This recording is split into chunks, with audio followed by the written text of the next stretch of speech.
এর নবীর উম্মতের দল ওই ছেলে ডাক দিয়ে বলে, বিবি এই ছেলের কপালটা বড় ভালো, কারণ সকালে মেয়েটা বিবাহ দিলাম, দুপুর বেলা মাছ ধরার জন্য নদীর মধ্যে চলে গেলাম, পুরা এক নৌকা মাছ পাইলাম, তবে ছেলের কপালটা বড় ভালো।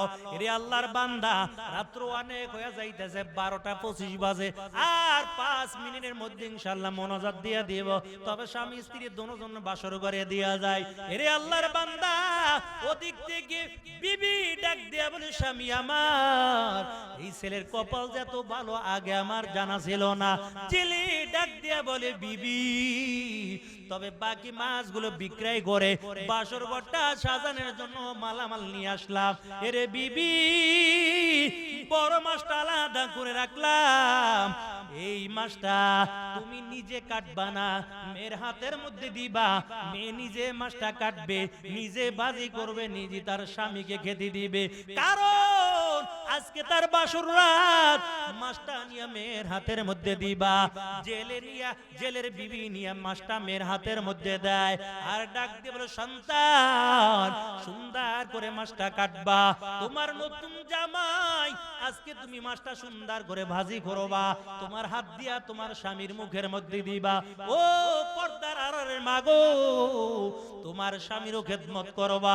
যদি দেখো তোমার স্বামী রিস্কা চালাইয়া খেতে কামারে কাজ করিয়া মানুষের বাড়ি বদলা দিয়া যখন বাড়ির মধ্যে আসছে, তোমার স্বামীর শরীর বেবে গামের ফোঁটা পড়তেছে, অথবা তোমার স্বামী পানির পিপাসিত অবস্থায় আছে, স্বামী চাওয়ার আগে একটা গ্লাস পানি যদি স্বামীর হাতে তুলে দাও, মায়ের নবী জানাইয়া দেয় 7 ভরি স্বর্ণ আল্লাহ রাস্তায় সদকা করলে যেই সব হইতো, এই পরিমাণ সওয়াব আল্লাহ তাআলা ওই মহিলার আমলনামার মধ্যে দান করে দেয়।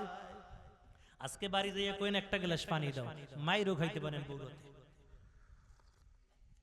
কইবানে পানি লইয়া খাইতে পারো না, আমার কাছে চাও কা, ওই যে 4 গুণওয়ালা দেখে বিবাহ করতে পারে নাই। এরে নবীর আশিকের দল, তবে বিয়া যদি করে এবার 4 গুণওয়ালা দেখে কর্ম রাজি আছেন তো? ওই দেন মুরব্বী মানুষেও মাতালা রেখা হয়, বিয়ে একটা করছে আরো একটা করতে চায়, বাড়িতে গেল তো দিবে চাষি উল্টা পাল্টা মায়ের, কইবা আবারও বিয়ে করতে চাও? এরে নবীর উম্মতের দল, মাছটা যখন মেয়ের হাতের মধ্যে দেওয়া হলো, বিসমিল্লাহ বলে যখন মাছটা কাটলো, আল্লাহর কি কুদরত, মাছটা যখন বিসমিল্লাহ বলে কাটা হয়, মাছের পেটের মধ্যে ওই সুলাইমান নবীর আংটিটা পেয়ে যায়। আংটিটা ভাইয়া এত সুন্দর আংটি আমার জীবনও দেখি নাই, তবে বাসর রাত আমার স্বামীকে আমি কি হাদিয়া দিব, দেওয়ার মতো কিছুই নাই। এই বাসর ঘরে আংটিটা আমার স্বামীর হাদিয়া দিয়ে দিব। আংটির কথা মাকেও জানায় না, বাবাকেও জানায় না, আংটিটা সুন্দর ধুয়ে মুইসা রাইখা দিস, আর বারবার আংটির দিকে তাকায়, এত সুন্দর আংটি জীবনও তো কোনোদিন দেখি নাই, আংটিটা সুন্দর করে ধুয়ে মুইসা রাইখা দিছে, রাত্রে স্বামীরে হাদিয়া দিবে, কারণ গরিবের সন্তান স্বামীরে বাসর ঘরে কি দিব, কিছুই তো নাই। ওদিক থেকে সুন্দর করে যখন ধুয়ে মুছে রেখে দিল, মাকেও জানে না, বাবাকেও জানায় না, লম্বা ইতিহাস কাইটা দিলাম, রাত্র বেশি হয়ে গেছে।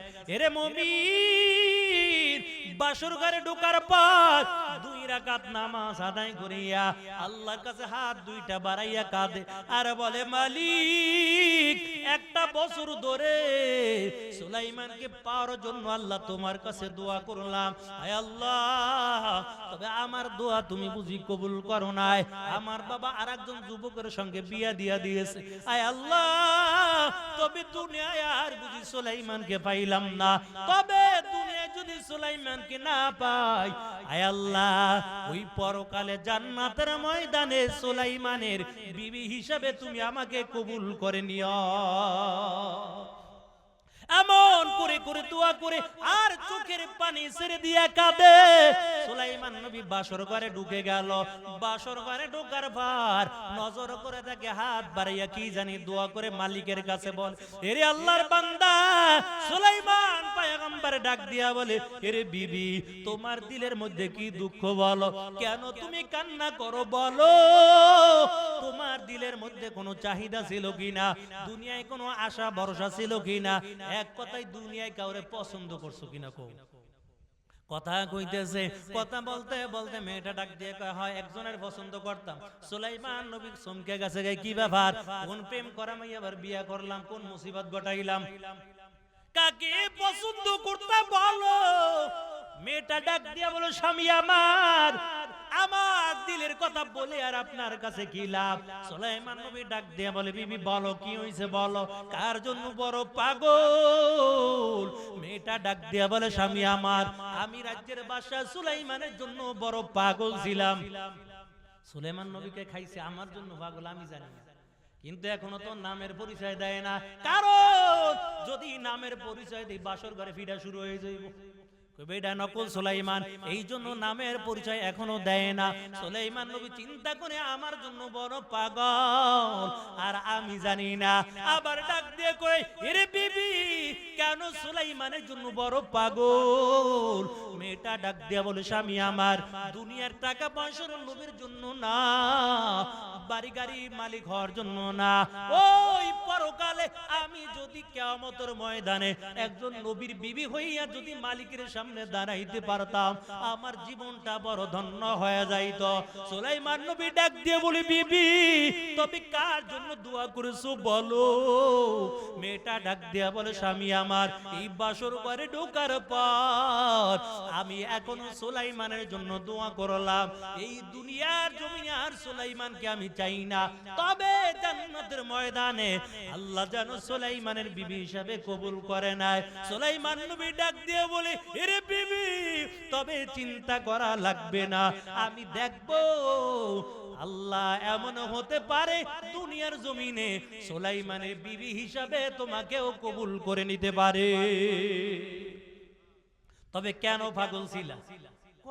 সুলাইমানের কাছে বিবাহ বসবো, 4 গুণওয়ালা মেয়ে সুলাইমান নবী বিবাহ করতে চাইছে, কিন্তু 4টা গুণ আল্লাহ আমার মধ্যে দান করেছিল।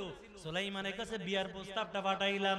সুলাইমান বিয়ার প্রস্তাব যখন তার কাছে দিলাম, আমি গরিবের মেয়ে, জেলের মেয়ে দেখা সুলাইমান নবী বিবাহ করে নাই, বরং আমার বিয়ার প্রস্তাবের সিঁড়িটা সিরা টুকরা টুকরা করে জমিনে ফেলাইছে। সুলাইমান নবীকে খাইছে, কোন জায়গার ভেজাল কোন জায়গায় লাগছে, তাহলে এই মেয়ে সেই মেয়ে নাকি? আল্লাহ কোন জায়গার পরীক্ষা কোন জায়গায় আনছে, এটা অন্য কিছু না, অবশ্যই আল্লাহর বুঝি পরীক্ষা ছিল আমার উপরে।